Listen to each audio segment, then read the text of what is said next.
Praise the Lord. I greet you very good morning in the precious name of our Lord and Savior Jesus Christ. మన ప్రభువును రక్షకుడైన యేసుక్రీస్తు నామములో మీ అందరికీ శుభాలు తెలియజేస్తున్నాను. ఎలా ఉన్నారు? మీరంతా బాగున్నారా? ప్రతిరోజు కూడా దేవుడు తన వాగ్దానం ద్వారా మనం బలపరుస్తున్నారు కదా. దేవుని వాగ్దానం మన బలాన్ని, ధైర్యాన్ని అనుగ్రహిస్తుందని. దేవుని వాగ్దానంలో మన జీవితాన్ని కట్టుకోవడం ద్వారా మనం విశేషమైన ఆశీర్వాదం పొందుకుంటాం. దేవుని ఆశ్రయించిన వారందరూ కూడా ధన్యులని. ప్రతి ఉదయాన్నే మనం దేవుని వెతకడం ద్వారా, దేవుని ఆశ్రయించడం ద్వారా ఎంతో ఆశీర్వాదం పొందుకుంటాం. ఆయన్ని ఆశ్రయించు వారిని ఏమాత్రం కూడా దేవుడు విడిచిపెట్టాను. హల్లెలూయా. దేవుని మీరు ఆశ్రయిస్తున్నారు కాబట్టి మీరు ఆశీర్వదించబడిన వారు. మీరు దేవుని నుంచి ఆనందాన్ని, సంతోషాన్ని పొందుకునేవారండి. ఈరోజు దేవుని వాగ్దానాన్ని ధ్యానం చేద్దాం. చూడండి, బైబిల్ చదువు అందరూ ఓపెన్ చేయండి. ఇర్మీయా గ్రంథము 39వ అధ్యాయము 18వ వచనం రాయబడింది. నీవు నన్ను నమ్ముకుంటువి గనుక నిశ్చయముగా నేను నిన్ను తప్పించదును. హల్లెలూయా. దేవుడు మనల్ని తప్పించువాడని. ఇప్పటికే మనకి తెలియకుండానే ఎన్నో కీడుల నుండి, ఎన్నో శ్రమల నుండి, ఎన్నో అపవాది ప్రణాళికల్లో నుండి, మనుషులు తవ్విన గుంటల్లో నుంచి దేవుడు తప్పించుకుంటూ వచ్చారని. దేవుడు మనల్ని తప్పించుకుంటూ వచ్చారు కాబట్టి ఈ రోజుకి మనం ఈ స్థితిలో ఉన్నాము అని. హల్లెలూయా. దేవుడు మనల్ని తప్పిస్తాడని. మనం చేయాల్సిన పని ఏంటంటే మనం దేవుని మీద ఏం చేయాలని నమ్మకం ఉంచుకోవాలని. మనం ఆరాధించే దేవుడు నమ్మదగిన వాడని. Hallelujah. He is trust for the and he is faithful అని రాయబడి. మనం ఆరాధించే దేవుడు నమ్మదగిన వాడని. ఈ లోకంలో మనం చాలాసార్లు నమ్మదగని వారిని నమ్మి మనం మోసపోతూ ఉంటాం. డబ్బుల విషయంలో కావచ్చు, మనుషుల్ని వేరే విషయాల్లో కావచ్చు, నమ్మదగని మనుషుల్ని నమ్మి మనం మోసపోతూ ఉంటాం. అయితే గాడ్ ఈజ్ ఫెయిత్ఫుల్. దేవుడు అన్ని విషయాల్లో, అన్ని సందర్భంలో కూడా దేవుడు నమ్మదగిన వాడు. అందుకే దేవుని కోసం రాయబడింది, ప్రభువా నువ్వు ఎంతైనా నమ్మదగిన వాడని. మనం దేవుని మీద ఎంతైనా నమ్మకం పెట్టుకోవచ్చు, ఎందుకంటే దేవుడు అంత నమ్మదగిన వాడని. హల్లెలూయా. చాలామంది ఈ లోకంలో మనం మనుషులు నమ్ముతూ ఉంటాం. డాక్టర్స్ నమ్ముతాం. చూడండి, డాక్టర్స్ నమ్ముతాం. డాక్టర్ గారు ఇచ్చే ట్యాబ్లెట్ మనకి లోపల ఆ మెడిసిన్ ఎలా పనిచేస్తుందో తెలియదు. అయినప్పటికీ కూడా ఆ డాక్టర్ గారి మీద నమ్మకంతో ఆ మెడిసిన్ మనం యూజ్ చేస్తాం. ఒక బ్యాంక్ వెళ్ళినప్పుడు మన మనీ సేఫ్గా ఉంటుందని నమ్ముతాం. మన మనీని దాంట్లో డిపాజిట్ చేస్తాం. కానీ దేవుని దగ్గరికి వచ్చినప్పుడు దేవుడు చెప్పే ప్రతి మాట మన జీవితాన్ని కట్టడానికి, మన జీవితాన్ని నిలబెట్టడానికి, మన జీవితాన్ని ఆశీర్వదించడానికి అన్న మాటను మనం విశ్వసించాం. ఒకవేళ విశ్వాసం ఇస్తే ఖచ్చితంగా ఆ మాటకి మనం విధేయత చూపిస్తామని. హల్లెలూయా. ఆ మాటకి మనం లోబడతామని. అలా లోబడినప్పుడు విశేషమైన ఆశీర్వాదం పొందుకుంటాం. ఆయన నమ్ముకున్న వారు, దేవుని మీద ఎవరైతే విశ్వాసం ఉంచుకుంటారో వారు సిగ్గునందరూ, అవమానం అందరూ దేవుని వాక్యం సెలవిస్తుంది. దేవుని మీద మనం ఉంచుకున్న విశ్వాసం ఎప్పుడు కూడా వృధా పోదు. మీరు దేవుని విశ్వాసం ఉంచుకుంటున్నారా? ఆయన మీద మాత్రమే నమ్మకం ఉంచుకుంటున్నారు. డబ్బు మీద కానీ, మనుషుల మీద కానీ, లోకం మీద కాకుండా, మీ శక్తి మీద, మీ బలం మీద, మీ జ్ఞానం మీద కాకుండా అన్ని సందర్భాల్లో మీరు దేవుని మీద నమ్మకం ఉంచుకుంటున్నారా? మీ విశ్వాసం వృధాగా పోవట్లేదు, మీ నమ్మకం వృధాగా పోవట్లేదు. దేవుడు దానికి మెండైన ప్రతిఫలాన్ని, ఆశీర్వాదాన్ని ఇస్తాడు. ఆయన నమ్ముకున్న వారిని దేవుడు తప్పించుకోవడం. చాలామంది దేవుణ్ణి అమ్ముకుంటారండి. దేవుని నమ్ముకోవడం అంటే అర్థం ఏంటంటే, బైబిల్లో యూదా ఇస్కరియోతు మనం చూస్తాం కదా. యూదా ఇస్కరియోతు 30 వెన్నెలకి క్రీస్తు ప్రభువుని అప్పగించేశాడు.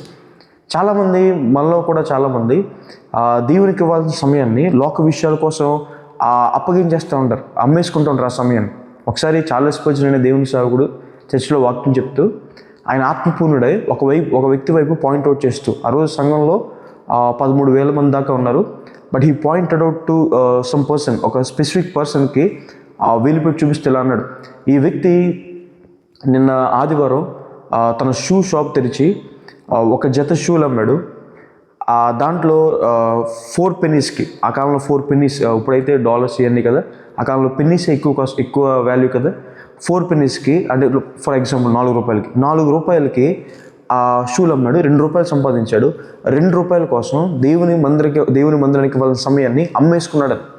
చాలాసార్లు మనం వాళ్ళు ఏమంటారు, మనం దేవునికి ఇవ్వాల్సిన సమయాన్ని, లేదా దేవునికి ఇవ్వాల్సిన శక్తిని, బలాన్ని, మన జీవితాన్ని లోకం చేతిలో అమ్మేసుకుంటూ ఉంటున్నాం. ఆ శ్రేష్టమైన ఆశీర్వాదాలు దేవుడు ఇస్తుంటే పాపానికి మన జీవితాన్ని అమ్మేసుకుంటూ ఉంటున్నాం. ఆ దేవుని వాక్యం సెలవిస్తుంది, దేవుణ్ణి మనం అమ్ముకునేవారుగా కానీ, రక్షణ మనం అమ్ముకునేవారుగా కానీ ఉండకూడదు. మనం దేవుని నమ్ముకోవాలని. హల్లెలూయా.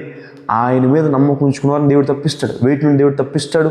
బైబిల్ సెలవిస్తుంది, దేవుడు నిత్య నరకాగ్ని నుండి, ఉగ్రత నుండి దేవుడు తప్పిస్తాడు. దేవుని కోపం భయంకరమైంది.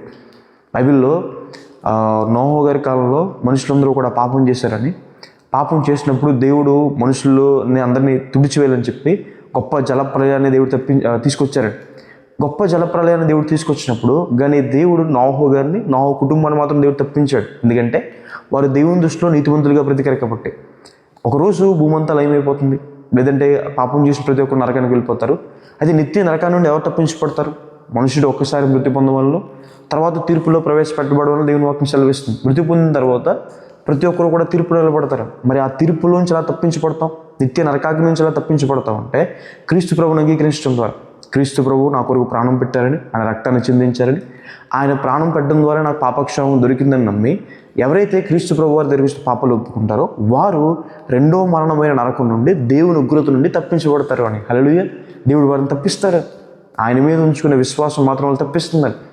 రెండోదిగా మనం బైబిల్లో చూస్తాం కదా, క్షామకాలాన్న మరణం నుండి దేవుడు వాళ్ళు తప్పిస్తాడు. శ్రమల్లో, కష్టాల్లో మనం నశించిపోతామేమో అనుకుంటాం కొన్నిసార్లు. అయితే దేవుడు శ్రమల్లో, కష్టాల్లో కూడా మనల్ని మరణం నుండి, భయంకరమైన కీడుల నుండి కూడా దేవుడు మనల్ని తప్పిస్తాడు. దేవుడు ప్రజలకు కష్టాలు రావు, శ్రమలు రావు అని కాదు, కానీ అయితే ఆ కష్టాల నుండి, శ్రమల నుండి తప్పించే దేవుడు మనకున్నాడు అని. హల్లెలూయా. ఎవరైతే దేవుడి రెక్కల కిందకు వచ్చేస్తారో, ఎవరైతే దేవుని ఆశ్రయిస్తారో, నన్ను కరుణించుము దేవా, నన్ను కరుణించుము, ఈ ఆపదలు తొలగిపోయే వరకు కూడా నీ రెక్కలు నేను శవించచ్చు నన్ను సెలవిచ్చిన రీతిగా. చూడండి, కోడి తన పిల్లలకి, కోడి పిల్లలు ఉంటాయి కదా, ఏమన్నా పిల్లిగానే ఏమైనా వస్తున్నప్పుడు కానీ కోడి తన రెక్కలు చెప్తుంది, పిల్లల్ని కూడా కోడి రెక్కల కింద వచ్చేస్తాయి, అవునా కదా. ఇప్పుడు ఏదన్నా ఒక పిల్ల ఫర్ సపోజ్ బయట ఉందనుకోండి, ఏమైపోద్ది? మా తల్లి ఇప్పుడు అంతే, తన రెక్కల కింద రమ్మంటుంది, లోపలంతా చీకటే, ఎప్పుడు అక్కడే ఉండాలా, నేను ఎలా ఉన్నా బయటే ఉంటాను, ఏం జరుగుతుందో చూస్తానని చెప్పి ఉందనుకోండి, ఏమైపోద్ది? ఆ పిల్లి ఎత్తుకెళ్ళిపోద్ది, తర్వాత పిల్లికో గ్రద్దకు ఆహారం అయిపోద్ది. ఎవరైతే రెక్కల కిందకు వచ్చేస్తారో, ఏ పిల్ల అయితే రెక్కల కింద వస్తుందో ఆ ఆపదను తప్పించబడుతుంది. ఆపదలు అందరికీ వస్తాయి, కష్టాలు అందరికీ వస్తాయి. అయితే ఆ కష్టాల నుండి, భయంకరమైన శ్రమల నుండి ఎవరు తప్పించబడతారు? దేవుని రెక్కల కిందకి వచ్చేసిన వారు. హల్లెలూయా. ఆయన ఆశ్రయించిన వారు వాటిని తప్పించబడతారు. ఒకవేళ ఇప్పుడు దాకా దేవుని ఆశ్రయించలేదేమో, సరిగ్గా దేవుని నమ్ముకోలేదేమో, సరిగ్గా దేవుని మీద విశ్వాసం ఉంచలేదేమో, God is calling you, come to him. దేవుని దగ్గరికి వస్తే దేవుడు ప్రతి ఆపద నుండి దేవుని వాళ్ళు తప్పిస్తాడు అని. హల్లెలూయా. ప్రతి శ్రమల నుండి దేవుని వాళ్ళు తప్పిస్తాడు. మీ ప్రాణాన్ని మరణం కాకుండా, శ్రమల్లో మనం నశించిపోకుండా దేవుని వాళ్ళు తప్పిస్తాడు. దేవుడు అలా తప్పించలేదా? ఏలియా గారి సమయంలో 3.5 సంవత్సరాలు కరువు వస్తే దేవుడు కాకుల ద్వారా ఆయనకి ఆహారం పంపించలేదా?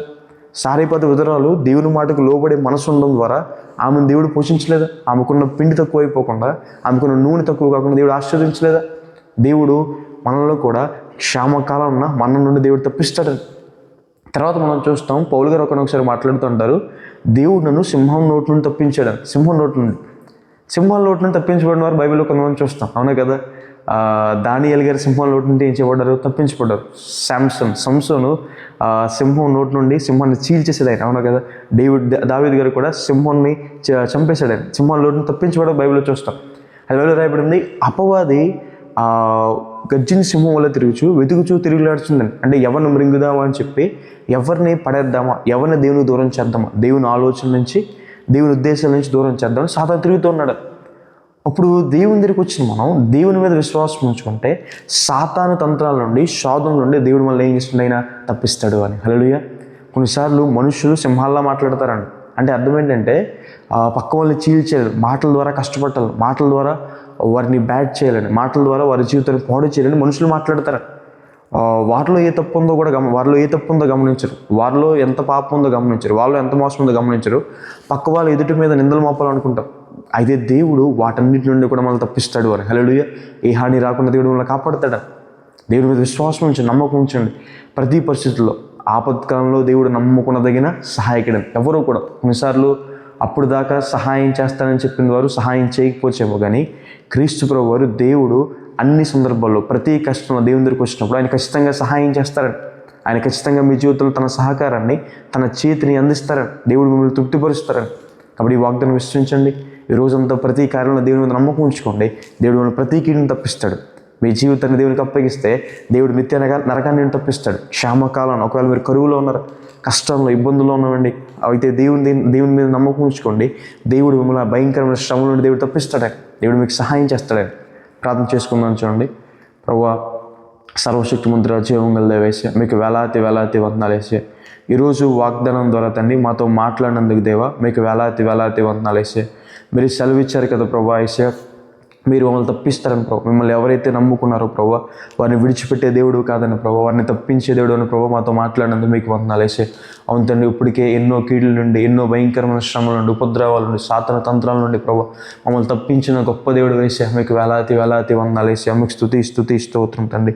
ప్రభు ఈరోజు ప్రియులు ఎంతమంది అయితే ఈ వాగ్దానం వీక్షిస్తున్నారో ప్రభు, వారి ప్రభు ఏ కష్టాల్లో, ఏ శ్రమంలో, ఏ ఇబ్బందులు, ఏ నిందల్లో ప్రభు, ఏ శోధనలు అయితే ఉన్నారో ప్రభు వారిని తప్పించమని దేవా ప్రభు బ్రతిమాలుకుంటున్నాం వేసే మీకు వేలాది వేలాది వందనాలు వేసి అనారోగ్యం నుంచి ప్రభు విడుదల దయచేయండి ప్రభు, అప్పుల బాధలను విడుదల దయచేయండి, సాతాను కీడుల నుండి ప్రభు విడుదల దయచేయండి ప్రభు బ్రతిమాలుకుంటున్నాం వేసే మీకు వేలాది వేలాది వందనాలు వేసి ఎవరి జీవితాలు అయితే ప్రభు నిత్య నరకం వైపు నడిపించబడుతున్నాయో ప్రభు వారిని తప్పించండి, నిత్య నరకాన్ని తప్పించి ప్రభు పరలోక రాజ్య వారసులుగా మార్చుకునే దేవా ప్రతిమాలుకుంటున్నాను వేసా మీకు వేలాది వేలాది వందనాలు వేసా.